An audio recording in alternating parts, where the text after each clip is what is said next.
नमस्कार, आप देख रहे हैं नया भारत दर्पण समाचार और मैं हूं आपके साथ ज्योतिका।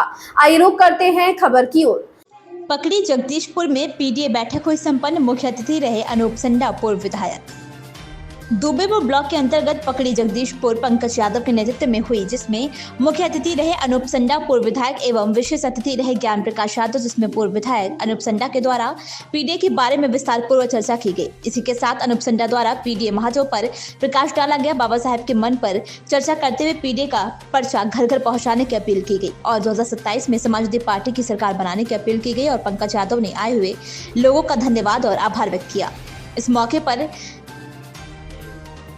त्रियोगी नारायण यादव, पूर्व प्रधान ज्ञान प्रकाश यादव, जिला पंचायत सदस्य प्रतिनिधि राजेंद्र यादव, जगन्नाथ यादव, विनय कुमार, रवि त्रिपाठी, रामावत यादव, संतोष यादव, पूर्व प्रधान बालमपुर विक्रम यादव, परमवीर यादव, ब्लॉक अध्यक्ष दुबेपुर राजेश यादव, राम बहादुर शर्मा, राम मिलन यादव, जयंत द्विवेदी आदि लोग उपस्थित रहे। हरकेश यादव की रिपोर्ट। पीडीए का अर्थ हमने यहाँ पर ये बोला है पीड़ित दिलों की आवाज़।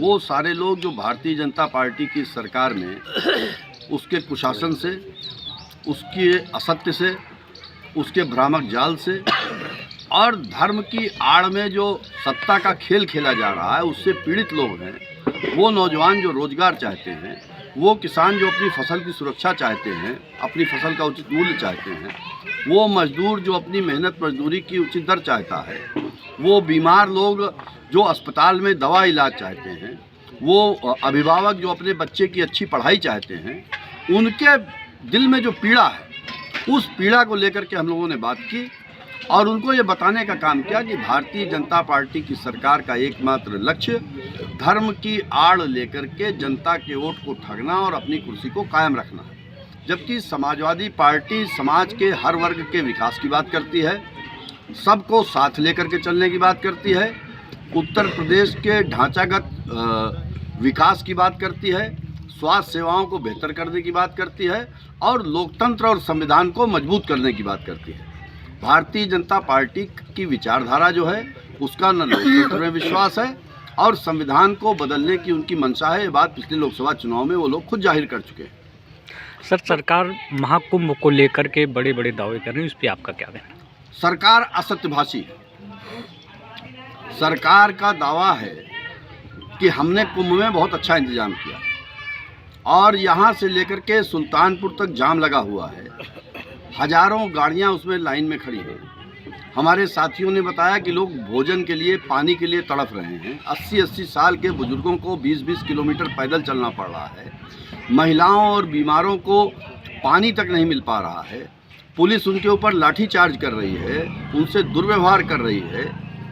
ऐसी स्थिति में करता है कि हमने महाकुंभ लगा दिया और बहुत अच्छी व्यवस्था कर दी, तो ये उसकी बेशर्मी है और असत्य है। इसको जनता को समझना चाहिए। सर, बीजेपी वाले कह रहे हैं कि कई साल बाद ऐसा कुंभ आया है, ये क्या है? भाई, ये भाजपा ब्रांड का कुंभ होगा। कुंभ हर 12 साल में पड़ता है, हर 6 साल में अर्धकुंभ पड़ता है।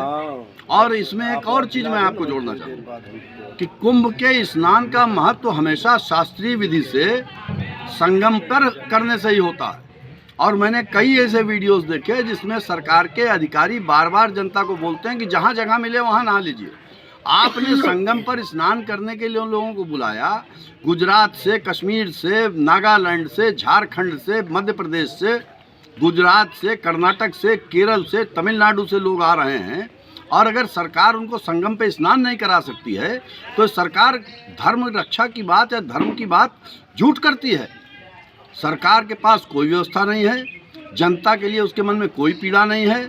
सरकार असंवेदनशील है और मुख्यमंत्री अधिकारियों के बहकावे में आकर के जनता को बहकाने का काम कर रहे हैं। सर, लास्ट सवाल है। आपके राष्ट्रीय अध्यक्ष अखिलेश यादव आज ट्वीट किए हैं कि अभी सरकार जो है छुट्टा जानवरों से नहीं हो पाई, लखनऊ में तेंदुओं का आतंक बढ़ गया है। इस सरकार के पास, मैंने कहा, काम करने की कोई नीति नहीं है, ना कोई जिम्मेदारी है। किसान गांव-गांव में छुट्टा सांड से परेशान है।